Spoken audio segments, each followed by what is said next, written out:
با ҳамагӣ салому алайкум дӯстон, умедворам ки сиҳат саломат ҳастед. дӯстон азиз, дар ин видео мехоҳам ки ба шумо дар бораи вазъияте ки дар Стамбул умуман дар Туркия рафта истодааст маълумот диҳам, яъне вазъият барои ворид шудан ба Туркия.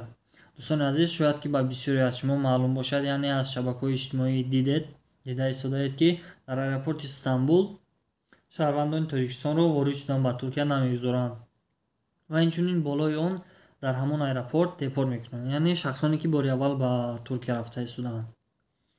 хоб дӯстони азиз, дар аэропорт шахсоне ҳастанд ки маълумот медиҳанд, вазъиятро мефаҳмонанд, аз вазъият бохабар ҳастем. хоб ба шумо мехоҳам дар ин видео якчанд маслиҳат диҳам, якчанд тавсия барои ворид шудан ба Туркия дар бораи ҳамин вазъият. шахсоне ки аввалаш ин ки маслиҳати аввали ман чунин аст ки шахсоне ки барои кор меояд, тиҷорат ё ин ки сайру сайёҳат дамгирӣ меояд, дар чунин вазъият тавсия намедиҳам омаданатонро хубаш ба санаи дигар гузоред, то ки вазъият каме мӯътадил шавад, чунки рейтҳо ҳам сахт рафта истодааст ва инчунин шаҳрвандони Тоҷикистонро махсусан ворид шудан ба Туркия намегузоранд. хоб маслиҳати дигари ман чунин аст ки аэропорти калони Стамбулро, яъне аэропорти навро интихоб накунед.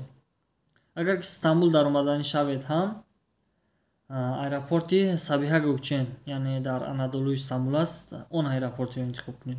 умуман агар ки имкониятатон бошад, аз аэропортҳои Анталия, Анқара ё ки Измир ё ки Бодрум ворид шавед, ба эҳтимоли зиёд шуморо сахт намегиранд, яъне мегузоранд ки ба Туркия ворид шавед. инчунин ғайри иваз намудани аэропорт, боз агар ки имкон бошад аз дигар давлатҳо оед, чунки аз Тоҷикистон пурамой ба Стамбул намегузоранд, шаҳрвандони Тоҷикистонро намегузоранд. хоб маслиҳати дигари ман чунин аст ки агар ки шумо барои тиҷорат омаданӣ бошед ё ки сайёҳату дамгирӣ омаданӣ бошед,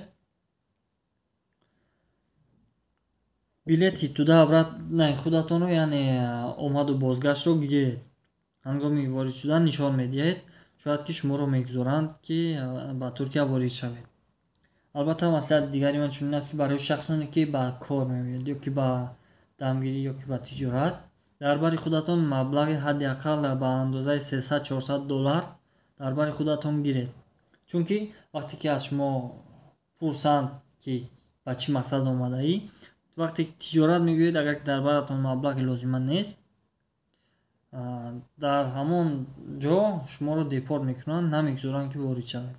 вақте ки маблағ доред, мегӯед ки ман маблағ ҳаст, тиҷорат мекунам ё ки дамгирӣ омадам, шояд шуморо барои ворид шудан иҷозат диҳанд.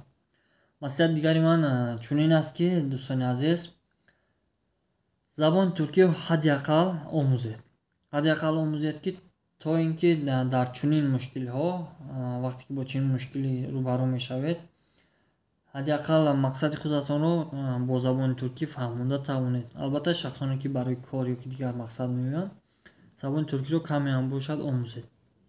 вақте ки меояд бо шумо суҳбат мекунанд ки ба чӣ мақсад омадаӣ, чӣ мекунӣ, забонро намедонед ки куҷо меравед, албатта шубҳанок менамоед, шуморо ҳам намегузоранд, боз болояш депорт мекунанд. дӯстони азиз, ин буд якчанд тавсияҳо барои ворид шудан ба Туркия, инчунин маълумот дар бораи вазъияти Туркия. то видеои баъдина, паноҳатон ба худо.